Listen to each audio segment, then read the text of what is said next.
Inamin ni Cyril Manabat na isa sa mga pinapangarap niya ngayon ay ang makagawa ng GL o Girls Love Project o isang seryeng tungkol sa pag-iibigan ng dalawang kapwa babae.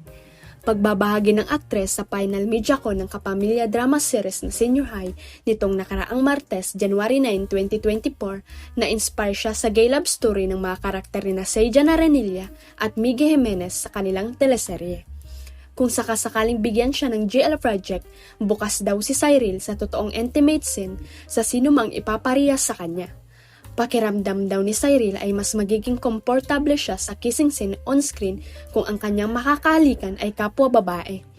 Anya, sabi ko nga dati kapag nag-aasaran at nagtatanungan kami nina Kuya Seijan at nung boyfriend ko na okay lang kaya ako makipag-kissing scene, ganyan. Kapag tinatanong sa akin kung totoo man kasi yung amin ni Archie, wala po talagang dumikit doon, clarification lang. Kaya feeling ko kung mag-on-screen first kissing scene, gusto ko talaga sa babae. Kasi feeling ko mas komportable ako kapag ganun. Feeling ko walang ilangan, less issue and less hassle. Ang Archie na tinutukoy ni Cyril ay ang senior high co-star niyang si Elijah Canlas. Sabi ko nga dati pag nag-aasaran kami, halimbawa nagtatanungan kami nila Kuya Seijan or nung boyfriend ko, okay lang kaya magka-kissing scene ganyan. Tapos pag tinatanong ako, parang sa akin, kung totoo, kasi yung sa amin ni Archie, wala po talaga dumikit doon, clarification lang. pero ang tawag dito, pero feeling ko kung mag-on cam ako or on screen na first kissing scene, gusto ko talaga sa babae. Kasi feeling ko mas komportable ako pag ganun. And feeling ko walang ilangan, less issue, less hassle. Bilang isang aktres, tinitingnan ni Cyril bilang challenge ang pagsubok sa iba't ibang karakter na ibinibigay sa kanyang proyekto. Kahit ito ay love story ng dalawang magkaparehang gender, saan niya experience po siya para fulfilling as an experience of being an actress. Sino naman sa female star ang gusto niyang makatambal sakaling may mag-offer sa kanya ng isang GL project? Ang sagot ni Cyril ang co-star niya na sa senior high na si Andrea Brillantes. Pambubuking pa ni Cyril, madalas na nila itong pinag-uusapan ni Andrea, lalo na't maging si Andrea ay gusto ring subukan ang ganitong klase ng proyekto.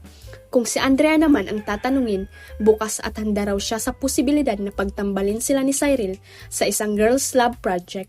Mas madali raw ito sa kanya dahil komportable siyang katrabaho si Cyril, bukod pa rito ang pagiging mahusay nito sa pag-arte. Sagot ni Andrea, pansin ko lang po kasi now there's a lot of BL or boys love series, pero hindi pa po masyadong madami sa GL. If ever lang naman po, I would be comfortable doing that scene with my best friend, and si Cyril magaling siyang aktres eh. Marami po kaming makukuha sa isa't isa. Less hassle and experience siya eh. Yes, So yes. parang fulfilling po siya for an experience of an actor. Inaasar ko siya. Right. Opo. I mean, pansin ko lang po kasi there's a lot of BL series now. Hindi pa po masyado madami sa GL. So like, if ever lang naman po, I would be comfortable doing it with my best friend.